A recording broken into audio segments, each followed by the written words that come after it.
Welcome to Brother Miller's. Now, this is Old Testament notes, and this is an introduction, and I'm going to talk a little bit about symbolism.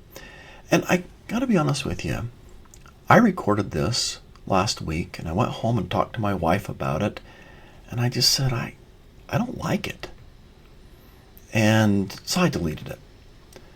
And then I recorded it again, thinking that maybe it was just the way I presented it, maybe I stuttered a little bit too much, and then realized after I recorded it, that's not why. I like videos, I like lessons that are relevant to me and applicable. And I think that's why I have the teaching notes at the end. Here's something I think that you can teach in your family or something that you can teach in a Sunday school class. And what's contained in this little introduction, there's not a lot of it. There's a few things up front. I talk a little bit about what to look for in the Old Testament. And then I'm talking about, hey, here's how we got the English translation, because I think it's good to know.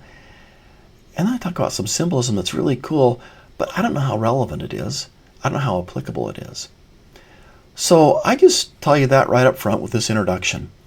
I get a little excited. I like it. I've been a little geeky on a few things. At any rate, this is my introduction to, Brother Miller's Old Testament notes. Think about what we're going to study this year in the Old Testament. What's the most important thing that we're going to study? As you look at this picture, you see a lot of words. There are a lot of Old Testament words. Ark and priest and lawgiver and Passover and lamb, Savior, prophet, Almighty God, Messiah. But I hope as you look at it, you also see what's in the white space. This is the Old Testament to me. There is a focus on Jesus. And sometimes it's in the white space. All the symbolism, everything is pointing towards Christ. Christ is going to come. They're excited about it. They're excited for his atonement. And sometimes the symbolism or the events, we get kind of caught up in that. We get caught up in the stories. But we can never lose sight of what the most important thing is that we're going to be taught in the Old Testament. It is about Jesus Christ. And I hope that every time you're with me, you're going to see that Jesus really is there. And that's what we're going to talk about. And I hope to build faith in him. The Old Testament was originally written in Hebrew on animal skins. And you kind of get them in the scrolls. And if they're a little bit nicer, you put little sticks in there. And once you start getting a few of them, people were wondering, okay, how do we put them all together? Well, there are 5 of these scrolls that are often put into one scroll. They're the top 5. They're written by Moses. And a lot of times they're called the Pentateuch. And you'll hear that often. And also you hear the word Torah, because in these 5 books it contains the Torah, or the law that's written by Moses. So I guess in one sentence, the Torah is the law of God that was revealed to Moses and recorded in the first 5 books of the Hebrew Scriptures, or the Pentateuch. The first 5 books are known as the law, and you start getting that throughout all the Old Testament. They'll talk about, I study the law, seek the law. Like, for example, in Ezra chapter 7, verse 10. For Ezra prepared his heart to seek the law of the Lord, and to do it, and to teach in Israel statutes and judgments. Prophets throughout the Old Testament study the first 5 books of Moses. Good example is Nephi. Now, he says in 1 Nephi 19, and I did read many things unto them which are written in the books of Moses. That's the first 5 books. Now the rest of the verse says, I read to him Isaiah because I love Isaiah. It's going to bring people closer to Christ and bring them hope. And we'll get to that a little bit later. But I read many things from the first 5 books. Those first 5 books are called the law. And if you're breaking down how the Bible's organized, the next little section of books, there's 12 of them, and they're historical in nature, historical summaries. After that, you have a grouping of what you'd call the poetry. Okay, let's get all the scrolls that are poetry and put them here. And then at the end, let's put the prophets. And they organize it that you have the major prophets because of the length of their writing. Then you have the minor prophets. There's 12 of them. Don't write as much, but they're at the end. That is how the Bible is organized. There are 39 books, and this is a total geeky aside thing, and some people think this is really kind of cool. I do, because I want to remember how many books there are in the Old Testament. I still have to remember the numbers 3 and 9. And the Old Testament, I just squished together 39 books. New Testament, all I got to remember is 3 and 9. But in the New Testament, the Savior is often saying, forgive 7 times. He's using multiplication in the New Testament. I know they probably did in the Old Testament too, but go with me on this. New Testament, 3 times 9 equals 27 books. How many books are there in the Old Testament? 39. How many books in the New Testament? 27. At the beginning of the year, especially if I'm in a seminary class, I will take time and I'll sing the song. And this is in children's book 114, the books in the Old Testament. I don't know that I'll do this in gospel doctrine, but with youth or in a family, I'll sing it because I want them to know the order of the books in the Old Testament. It is such a blessing for decades to come if they say something like Micah, and they go, okay, I know that's towards the end, and they can sing the song. So as we're starting in class, I'll do that. And we'll say, okay, turn to Leviticus. And so I'll say, where's Leviticus? I'll say, oh, Genesis, Exodus, Leviticus. There it is. And then I'll be very free with page numbers. Always giving out page numbers. And electronic scriptures helps even more to know the order of the books in the Old Testament. Now, think about how we get the Old Testament today. I mean, this is a little bit about that geeky section I talked to you about at the very beginning. You have the Hebrew writings, and then we're going to get translated in, eventually, a book of, for us, English edition. This is the King James Version. Well, originally, you can see it looks a little complicated. There was Hebrew documents, and all those scrolls in Hebrew are lost, the originals. We don't have Moses' handwriting. We don't have Isaiah's handwriting, but we know they are there. There was a translation that was made from the original, and it's called the LXX. Now that really is Latin for 70. The Hebrew text began to be translated into Greek in Alexandria about 280 BC. These early Greek translations were called the Septuagint, Latin for 70. Traditionally, there were 70 translators, hence its abbreviation LXX. Now, I'm not saying that they had the original written by Moses kind of documents, but maybe these are ones that have been copied and handed down and through generations and maybe many copies. But it's from that Hebrew, and that's lost. Well, there's another translation called the Vulgate. Latin became the most common language for early Christians. And in 382 AD, the Pope commissions one of the leading scholars of the time, Jerome, to make an updated Bible. This is Latin, a Latin Bible. And he calls it, his product, the Vulgate. And that plays an influence for centuries. There's also another one called the Masoretic Text, or MT.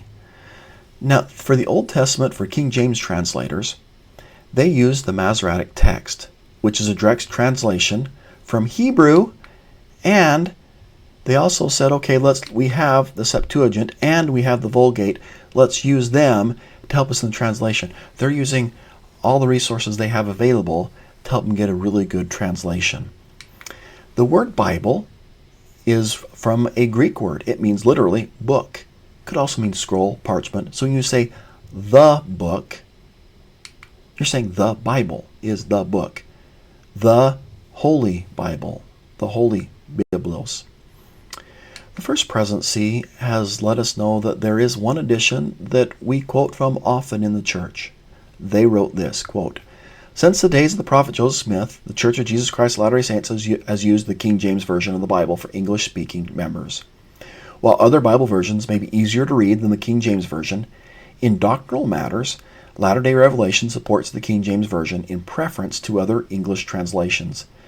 All of the presidents of the church, beginning with the prophet Joseph Smith, have supported the King James Version by encouraging its continued use in the church.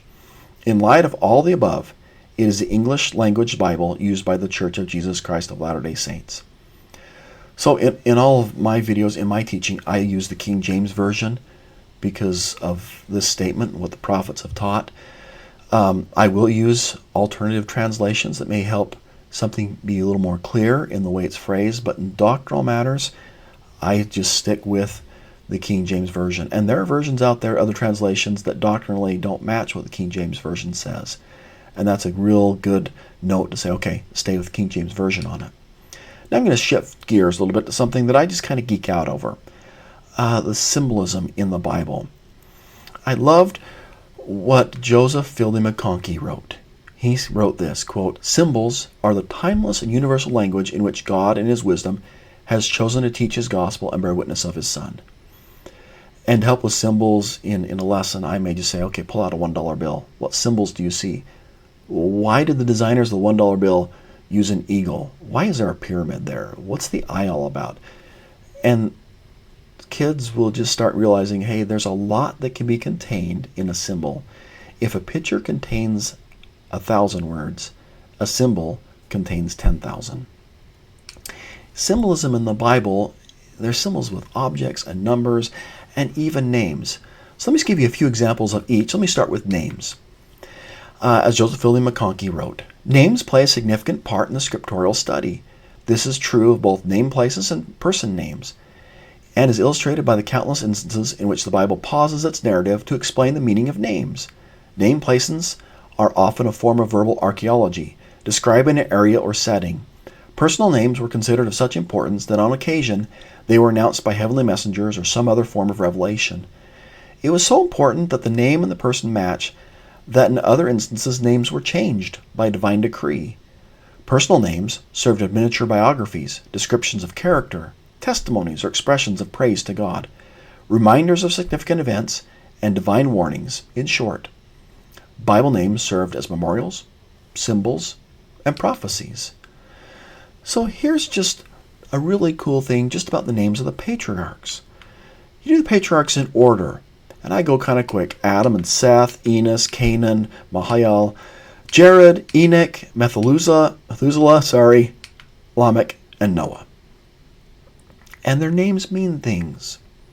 So this is kind of one meaning of each of their names. Starting with Noah, and I'm going to go up. Noah, his name means rest or comfort. That's kind of cool just in and of itself. Noah's bringing his family to a place where they could rest, kind of their promised land. Okay, I like that. You got Lamech, which means the despairing. I don't know about naming your kid that. Methuselah, his death shall bring. Enoch is about a teacher teaching. Jared shall come down. Mahalalel, the blessed God. Canaan means sorrow. Enos, mortal. Appointed is Seth. Adam, simple translation for his word, his name is Adam. But now we get into that symbolisms and what they teach. All these names, if you add 2 words, make a complete sentence. Man is appointed mortal sorrow, but the blessed God shall come down, teaching. His death shall bring the despairing rest or comfort. The names of the book of the Bible also have a lot of meaning. Genesis, or the origin. You get the creation story, the start of mankind. Exodus, leaving of the Exodus out of Egypt. Leviticus and Numbers. I mean, got a census, got Leviticus, all about the Levites. Here's the laws, the ordinances. Anyway, you get kind of just the names indicate here's what's going on.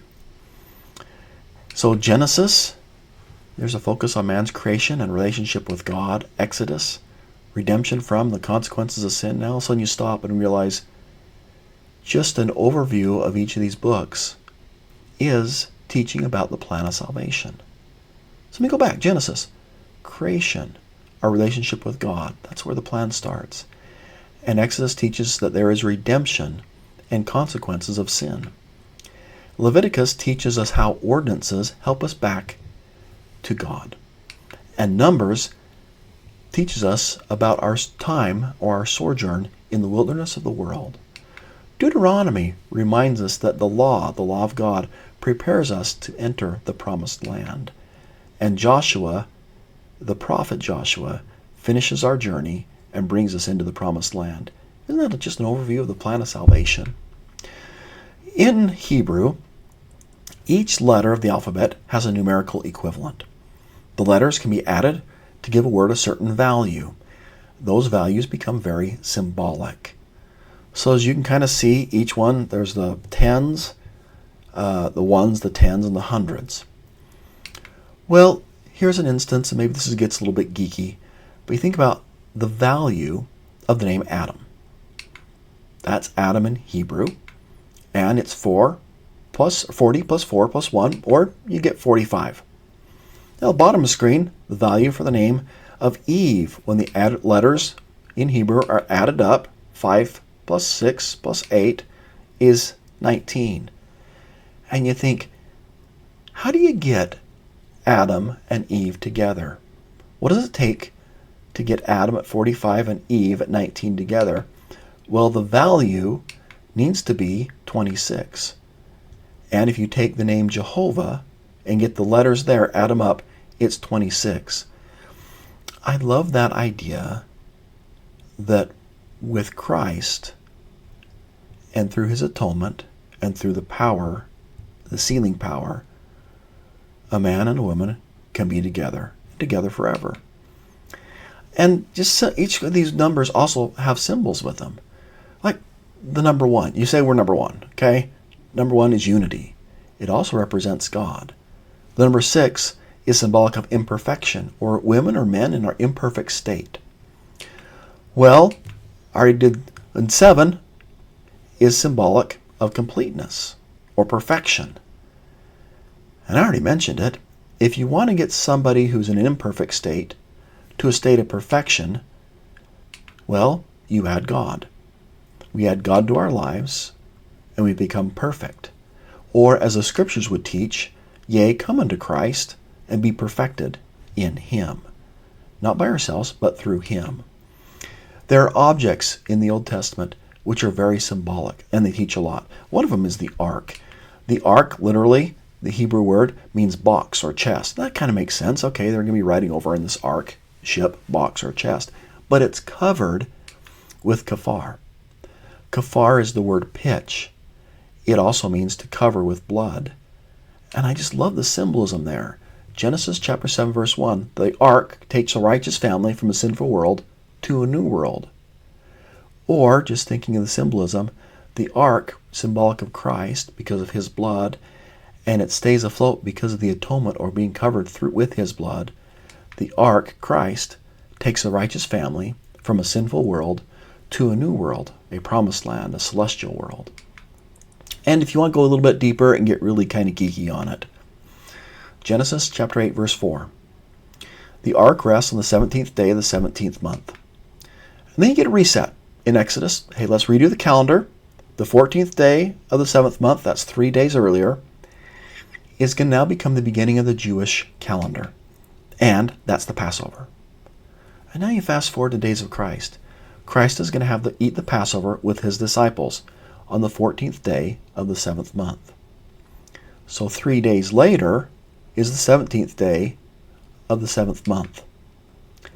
Well, there's the symbolism once again. 3 days later, on the 17th day of the 7th month, Christ, who is the ark, rises from the dead and brings life to a new world. Just like the ark, covered in pitch or kafar, brings a righteous family to a new world and life. I won't go into this right now, but the high priest's clothes that he wears is so symbolic. It teaches about Christ. The layout of the tabernacle, the portable temple that goes through the wilderness with Moses, is so symbolic. Where you have the outside world, or tabernacle representing the outside world, the outer courtyard can be symbolic of the telestial kingdom, the holy place, the terrestrial, and the celestial being a place, the presence of God. That would be the Holy of Holies. We'll cover all of this symbolism as we go through this year, but the main focus is maybe not all the symbols, maybe not all it means, but the symbols in the Old Testament point us towards Christ. And that's the most important things to be seeing with the symbols. So I had a couple teaching thoughts, but I would just say this year, Spend a little time right up front or to learn those Old Testament books in order. It will be a blessing, not only for the rest of the year, but for years to come. You may consider singing that church or that children's hymn. Symbols don't teach doctrine. Symbols help us to understand the doctrine. And the symbols in the Old Testament that help us most to understand the doctrine are the symbols that help us understand the doctrine of Christ. Thanks for spending a few minutes with me on my introduction to the Old Testament and symbolism. I hope a few things are helpful for you and it wasn't too geeky. I hope you have a wonderful day. Keep smiling.